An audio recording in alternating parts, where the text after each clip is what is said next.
everyone, and welcome back to the channel. It is seed day. So I'm going to show you what I have as far as my seed haul goes.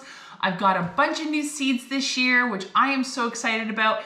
And I'm also going to show you what I have my seeds in. So let's get started. Right here, I just got these from Staples, which is an office supply store, and these are actually containers that you keep CDs in. I don't know if anyone still has CDs or buys CDs. I'm a vinyl girl personally, but that's what kind of helps me out as far as seeds.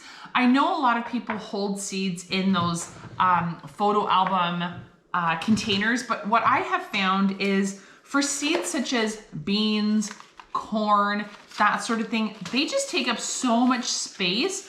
I don't find those very helpful, and that's just me. Whereas with this, I'll spit it around for you. What I have is I have just random pieces of cardboard, like beads, and I write the name of whatever I've got in here, and it basically gives me the flexibility to have as big or a little space as I want, and it works great for me. So my beans take up a ton of space, so there's a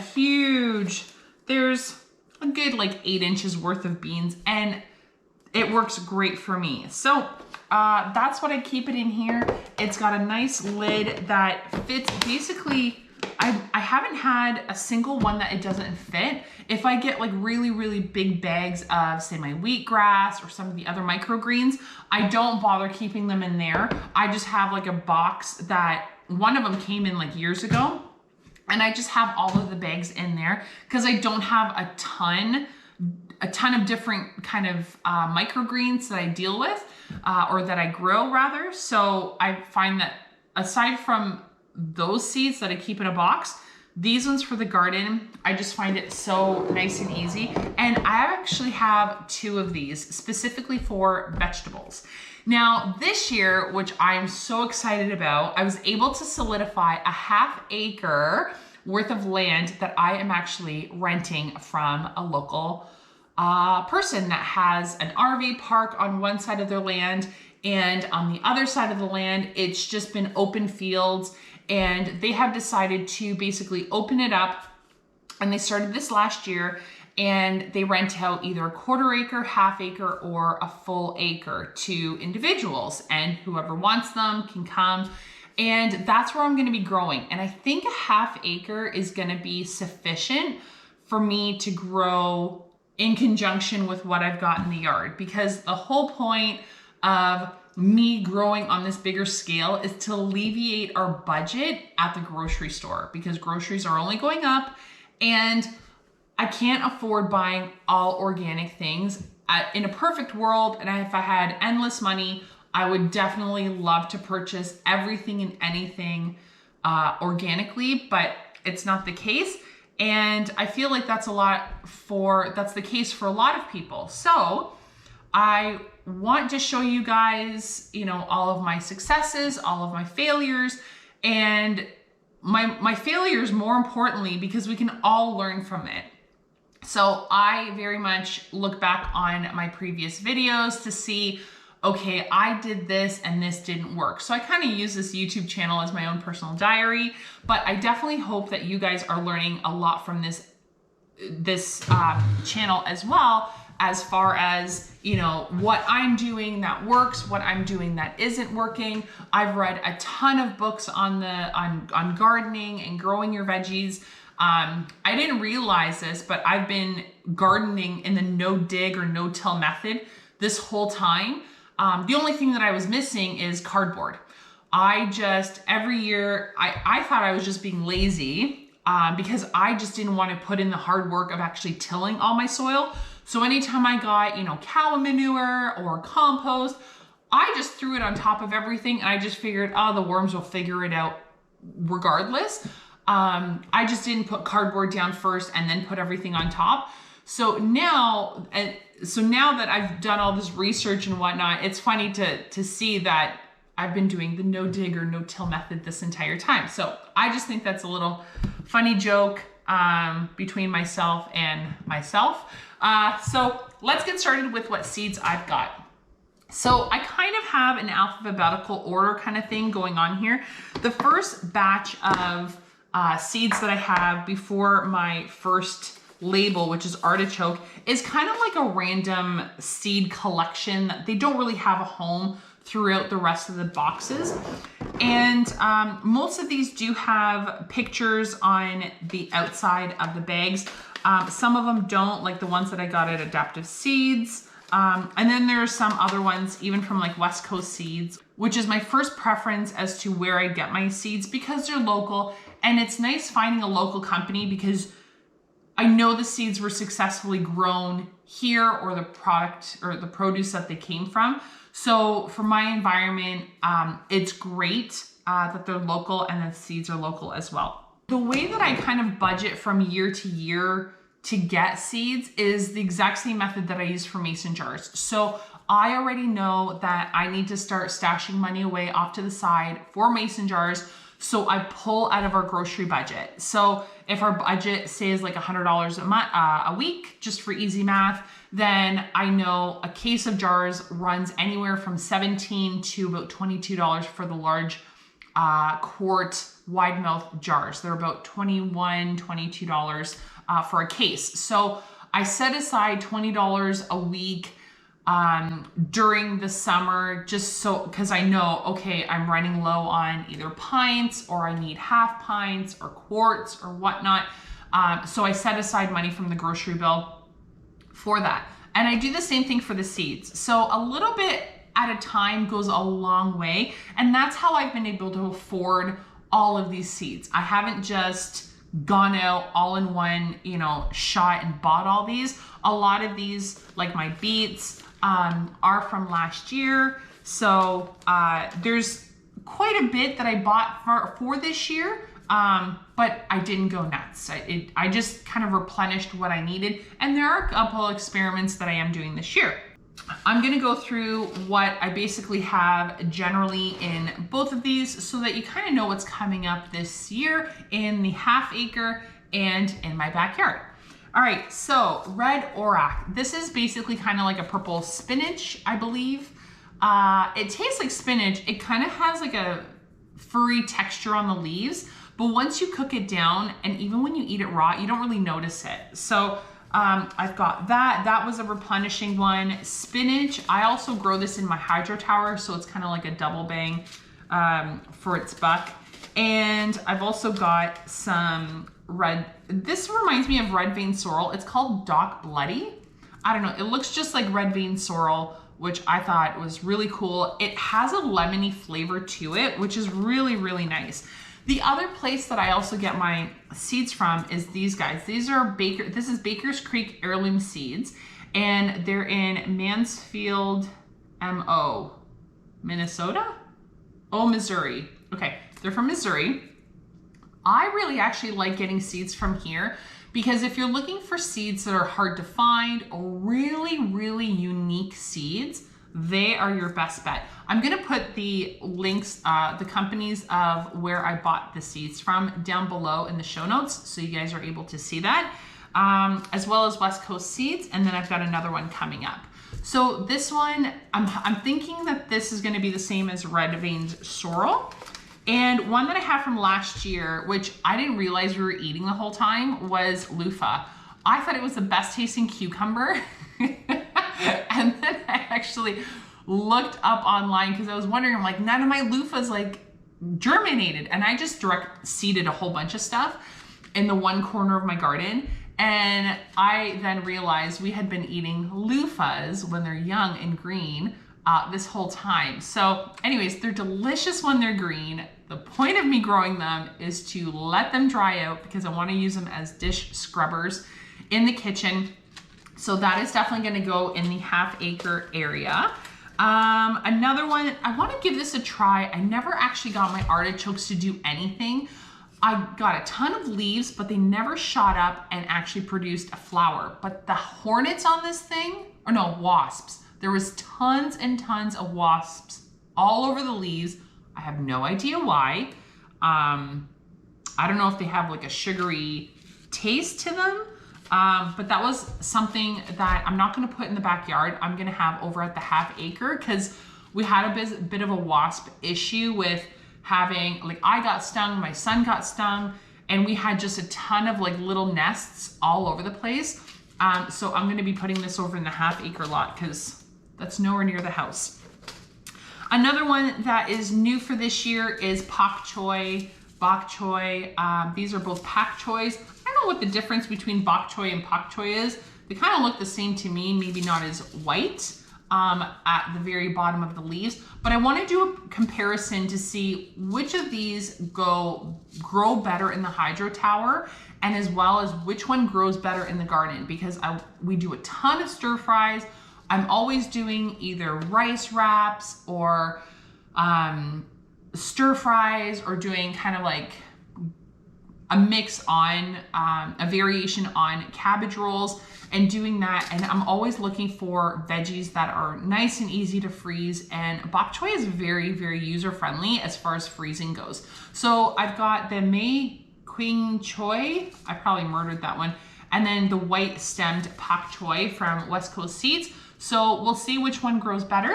And that is one of the one of the trials that I'm gonna be doing. I also have a bunch of Johnny's Seed Select that I had from last year, but I didn't get any seeds this year because they are the only company that I had to pay customs on. Baker's Creek is from the States. There's Adaptive Seed that we're gonna get to with my beans. I didn't pay customs on any of those, but for whatever reason, Johnny's Seed Select, and I got nailed big time for that one, and it was like atrociously expensive. So it didn't really make any sense for me to get my seeds from Johnny's Seed Select, although the varieties that they have are just amazing. So if you live in the US, that would be my #1 choice. And if you live in Canada, obviously West Coast Seeds is my preference. All right, so let's get down to one of my favorites. I love beans. I love them in all shapes and sizes. I can't get enough beans. I stick beans anywhere I possibly can. So this year, I really wanted to go out with a bang and grow my bean collection even more. I had an amazing success with growing Mother Stuttered, or Good Mother Stuttered. I had an Orca one that looks like killer whales. They're like white and black and really cool looking. I had a 1,500-year-old bean cave. I had my Cassoette. They didn't do amazing. I just have a couple. And then I had one more other, the tongue fire dragon or something like that. Hang on. Tongue of Fire, that's what it is. So I grew that one as well. And I love just how they look in the jar in my pantry. I take a scoop out, I mix them all together, I throw them in my soups and stews, and I make hummus out of them. I very rarely make hummus out of only chickpeas. So I wanted to basically double or triple my beans for this year. So I was looking at a bunch of websites and to see who's got what, and Adaptive Seed has got the game on for seed selection as far as beans go. So the varieties that I got were, this one is the Rosso di Luca. It's a nice deep burgundy color. It's got these little slash marks in it of a deeper, maybe burgundy or brown color. They're just beautiful to look at. And then these are rich, delicious, and pairs well with strong flavors like garlic, sage, and fruity olive oil. So I thought that was really cool for maybe separating those if I remember to do so. And I felt like maybe like a sweeter hummus would maybe kind of be nice with that one. This one is the Whipple. I only bought it because of the name. I love watching Grey's Anatomy, and both Bailey and Richard Rubber would be very proud of. I think if they were to buy a seed for beans, this would be the one. It doesn't look super amazing. It actually kind of looks like the Rosso di Luca, but it's a little bit more plumper than the Rosso di Luca one. But I literally just bought it because of the name. That's it. That's how I picked that seed. And the next one is Borlato del Valdarno. I have no idea how to properly pronounce these, and I'm not going to pretend to.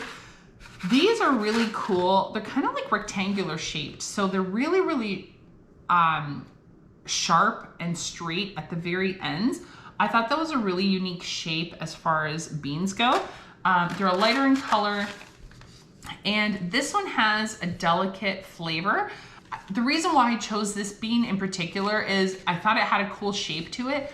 It's supposed to be their most productive dry bean. So I want to definitely take that to the test. I want to see like which one is going to be the most productive for me, because I don't have a ton of space. Like, yes, I have half an acre, but there's also like a lot of things in here that take up quite a bit of room as far as growing wise. So we'll see. It'll be fun this summer. This one is, I think, the one that I'm most excited about. Although when you cook it, it loses all its color, which is a bummer, but at least like when you're looking at it through a glass jar, it looks really cool. And this one is the tiger's eye. First of all, the yellow on this is my favorite shade of yellow. It brings me back to kind of like a 70s bohemian kind of feel to it. It's got these really cool striking lines in it. And I don't know, every time I pull it out of the package to show my friends this bean, this is the ooh bean when I show it to them. So that one I'm definitely gonna be doing the entire package of this because I wanna get as many as I possibly can. So that one's there. And then the nearly yellow eye, this one's really cool too. It's all white and it has a little speckle, almost like, I think it's where it connects to the pod. And it just has this little round yellow shape around that part, which I thought was really cool. And it's also great for using as baked beans. So I do a lot of hummus. I don't do baked beans, but we love our burritos and we love taco nights. And I want to get more beans into the kids without having to hide them. So with this project, I definitely want to try and make baked beans, and I want to see what's better. If it's just this variety is better, or if I blend up the beans like I have for all of my soups and stews and all of that. I want to kind of see like what is our family into, right? So this one I want to try because this is very similar. This is the Titus cannellini. And this seems very, very similar to the cassoulet. What I actually like to do with these beans and also the cassoulet, and I'm hoping they're going to be more productive this year. I don't know what's going on. I don't know what happened last year, but I actually like to thicken up my soups with this. So instead of using a cream or coconut cream or using potato starch or cornstarch to thicken up a soup, what I actually like to do is I actually like to cook these separate in a separate pot on their own. And then I'll take my hand immersion blender and I'll just pulverize the whole thing. And then I'll take some soup stock and gently or slowly pour it into the beans as it kind of becomes like a thick, almost like a thick sauce. And then I pour that into my soup. Now, if I want my soup to just be like one consistency, I'll throw the beans in there. But if I want to have a chunky soup, I'll use the first method that I mentioned. So I'll take my hand immersion blender, I'll pulverize all my beans, then I'll take some of the broth or stock and I'll introduce that into the beans until I get like a really, really thick sauce. And then I'll pour it into the rest of my chunky soup. And then so my soup becomes really thick, but I still have the chunkiness of all the vegetables in there. So I'm really hoping that I kind of find a better solution, because for whatever reason, and I don't know what I'm doing wrong, is these cassoulet bush beans did not produce as much as I thought it would. So I'm gonna do another test between these two and kind of see who the winner is. All right, I've got all of my old favorites from last year. I've got my yellow beans, I've got my 1500-year-old, I've got my Calypso, which is one that looks like the Orca bean, my Good Mother Stuttered, Tongues of Fire. They actually produce pretty well. And then another one that I've got is I've got a couple pole beans. So I've got Purple Peacock, and I chose purple ones, even though they turn green or they don't maintain their purple. I've never actually found one that maintains its purple color when you cook it. And it's just for ease of the kids being able to pick with me, that it's gonna be easier for them to find them. That's literally the only reason why I picked purple. is for the kids to have an easier time picking vegetables when they're out with me. So I've got a snow pea, which the inside we're gonna freeze, and the outside I'm gonna use that as my vegetable broth. And then the purple peacock, I just cut these up. I don't even bother blanching them. Any of these, or like the hunter beans that are like and they're like really snaky. Those beans haven't come in yet, but they're really snaky. I literally just chop them up into like 1.5 inch pieces. And then I throw them into Ziploc bags. Obviously I wash them, but I don't blanch them or anything like that. And then I just throw them in my stir fry when I do heavier vegetables that take longer periods of time to cook. So I pair them up like when I do my carrots or my broccoli stalks or something like a thicker vegetable that takes longer time to cook.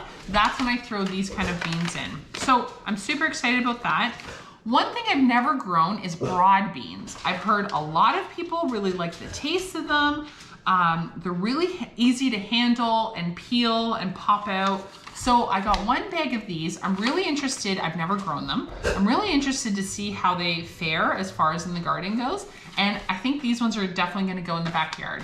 The next one that I am growing is beets. I tried on my lowest level to grow beets, and the slugs and snails just completely demolished everything.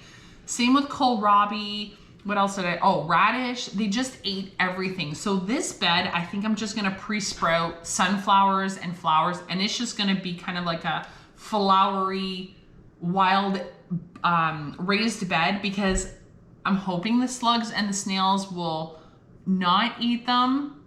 I'm also collecting eggshells just to sprinkle around the edges, because I guess like they have a hard time slithering across broken up eggshells.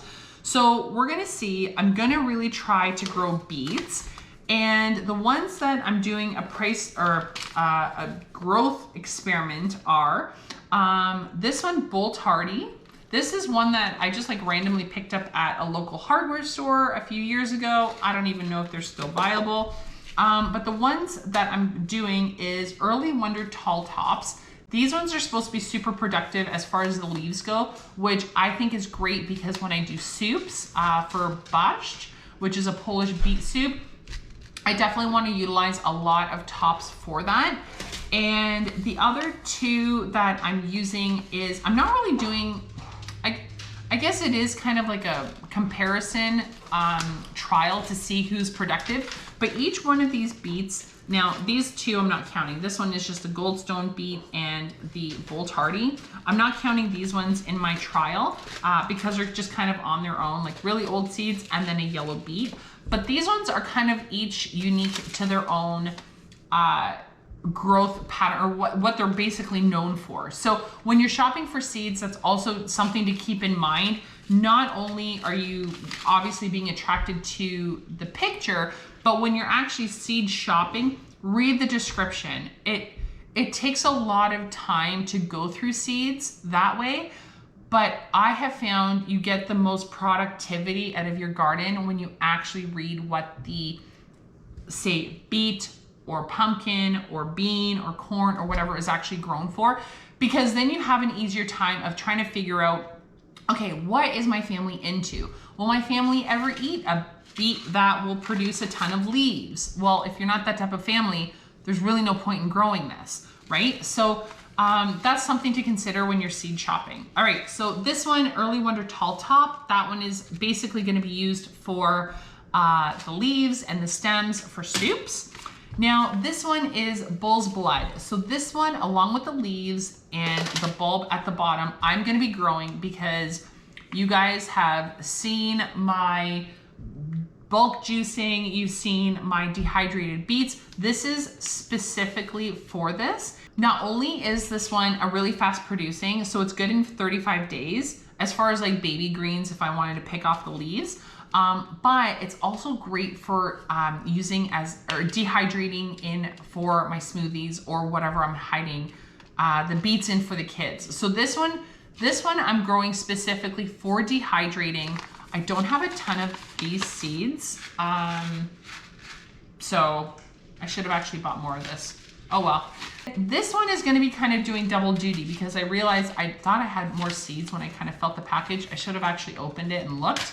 But the cylindra is a very, very long, slender beet, and this one is for pickling. Me and my little guy love pickled beets. We'll literally just sit there with a fork and demolish a 1 liter jar of pickled beets and not even bat an eyelash. So this one I'm gonna be growing a ton of. This is specifically only for canning.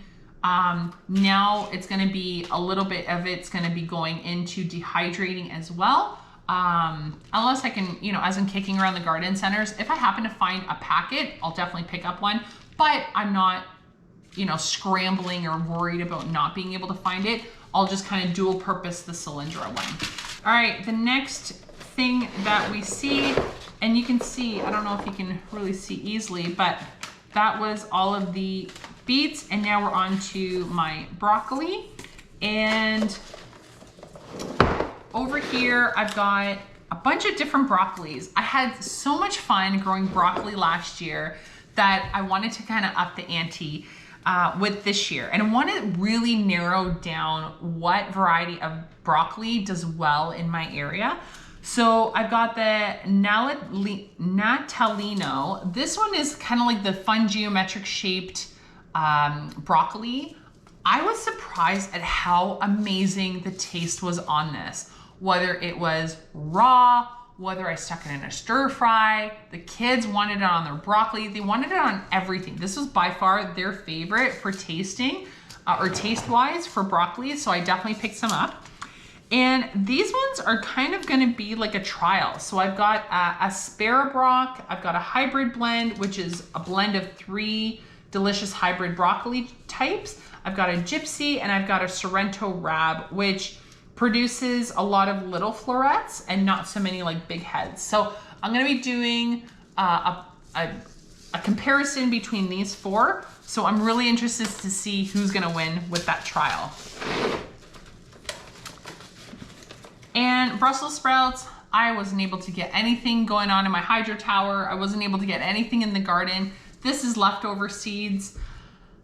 I'm gonna plant them just to plant them. I'm gonna give them just a little bit of space, nothing crazy. So we'll see if anything happens. This is like the whole season kind of commitment with this one. So we'll see what happens. I really wanna get into sauerkraut. I'm tired of buying sauerkraut. I think from what I've seen and read in recipes, growing up, my parents made sauerkraut all the time. I remember my dad like had this massive mandolin and he was just constantly cutting and he had a bucket underneath. And my job in the winter was to actually go out into the garage, grab, my parents had this piece of, it was the sauerkraut in the bucket, then it was a tea towel on top, then this wooden thing, and then this like small boulder on top. And I guess it was like to squish everything down.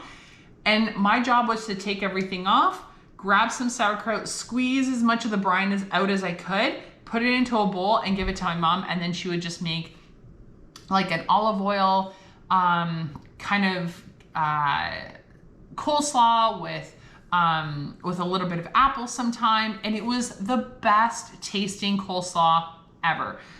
So I want to make that and start making that. So I'm going to see which cabbage is, again, I've got the early Jersey Wakefield and the Caraflex. They're both different shapes. One is better known for making sauerkraut, and that would be the Caraflex, I believe, because it's got that like pointy shape to it. So they say that's like a better variety for sauerkraut. Do people make sauerkraut out of any kind of cabbage? Of course they do. So I want to have a really, really productive garden. So over the years, I want to really narrow it down to be like, okay, carrots, this is the best variety. And then have like maybe one other variety that I compare it to. And then whoever wins gets to stay, whoever doesn't gets the boot. So that's kind of how I'm approaching this. Carrots, I still have half a bed of carrots underneath the foot of snow out there because we never got a frost. It was just sunny, sunny, sunny, chance of frost, 2 feet of snow, like almost overnight. So I have a bunch of leeks. I have 1, 2, 3, 4, 5, 6, 7, 8, 9, 10 leeks that are still out in the garden, and they look so sad and rotten that I just left them out there. I have half a bed of carrots that I couldn't even dig down because of ground was so frozen. So I'm gonna try and dig them up in the spring. I don't know. But we've got a bunch of carrots here from last year. I didn't buy any carrot seeds this year. Cauliflower, I had amazing success with growing cauliflower, and I decided to go and have some fun with it. So I've got an orange variety called Sunset, and I also have Amazing. I have hardly, and I think I have like 2 seeds in here from last year. So I bought some more seeds, and it's not like the whole lot gets in there. There's only 12 seeds in each packet for this. This year it's not coated. Last year it was coated, or maybe I just clicked on the wrong one. But I had amazing success with Amazing cauliflower. And the other cool thing is that I was actually able to make pesto, or like mimic how you make a pesto, except instead of using basil, I used cauliflower and broccoli leaves. And instead of pine nuts, I used walnuts. And it turned out amazing. It was such a great pesto. So I'm gonna do that again this year. Celery is something else that I really need to significantly increase the amount of celery, because the celery at the store is A, very expensive, but B, we go through so much celery in this house. I actually didn't realize once I started making my broths, so that's like chicken, turkey, beef, and vegetable broth. Celery goes into all of those guys. And I dehydrated I had 2 1.9 liter jars of celery leaves and actual celery stalk, all gone before Christmas. And I didn't realize how much celery we actually go through. And that's not even fresh eating, because I like making chicken salads and that sort of thing, which celery goes into that, potato salad. So I definitely need to significantly increase the amount of celery that we're growing. So the 3 varieties that I'm trying out this year are the Victoria, that's left over from last year, Red Venture, that's left over from last year, and the new one to add to the table is Tango. And this is supposed to be super productive. It's kind of like it's okay to grow pretty much anywhere, wide range of growing conditions, which is awesome. Excels in the southern Canada and in northern US, so that's us, without getting too hot. But it's funny because we're also semi-desert. It does get quite hot here in the summer, which is why I chose that Tango variety. The next seeds that I've got are my corn seeds, and I do have one more packet that hasn't come in yet. And my family loves corn. It is like the #1 vegetable that we have no problem just polishing off 2 to 3 cobs of corn for each of us. Same with the kids, and we just go nuts for it. But I also want to be able to freeze some of it.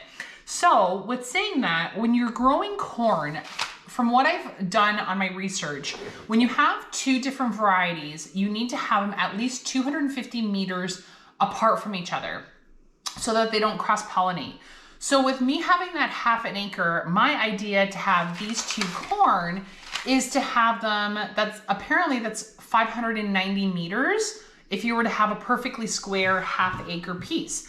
So what I'm planning on is to having one variety on one side and another variety on the other.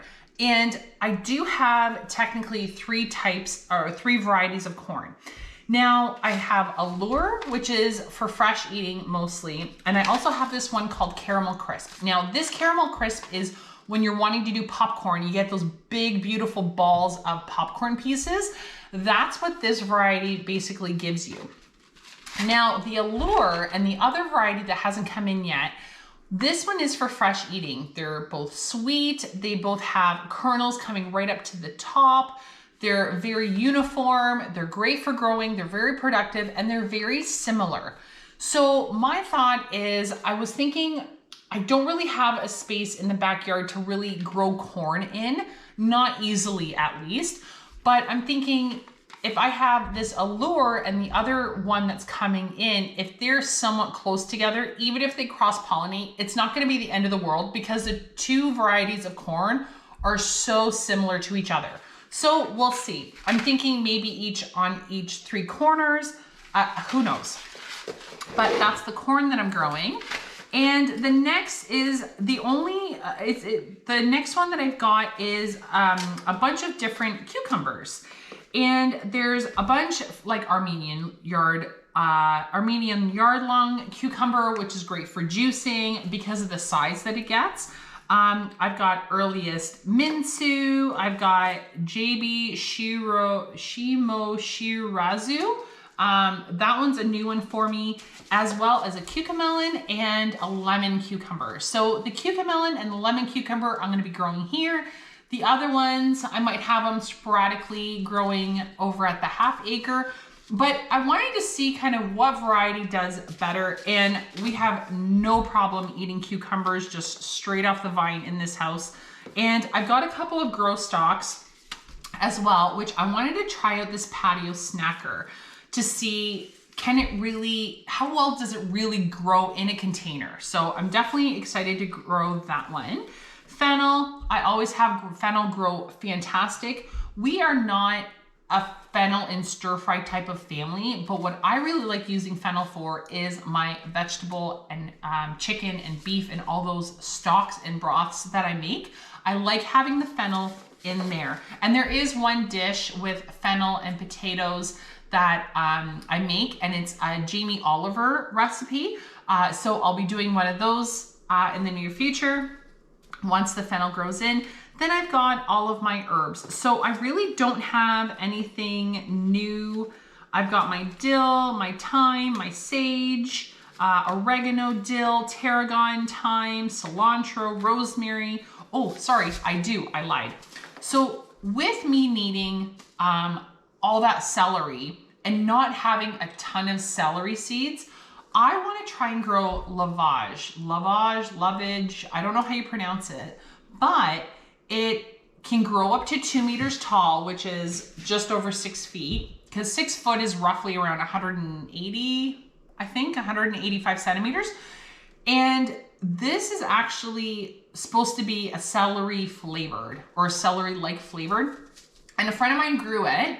And hers was 2 meters long, and I'm like, and I think it perennialized for her, and it's also great because it's deer proof. So I can grow it in, the majority of my yard does have deer proofing in it, but there's a couple of spots where I have my squashes that grow and where I have what used to be my greenhouse that doesn't have any deer fencing around it.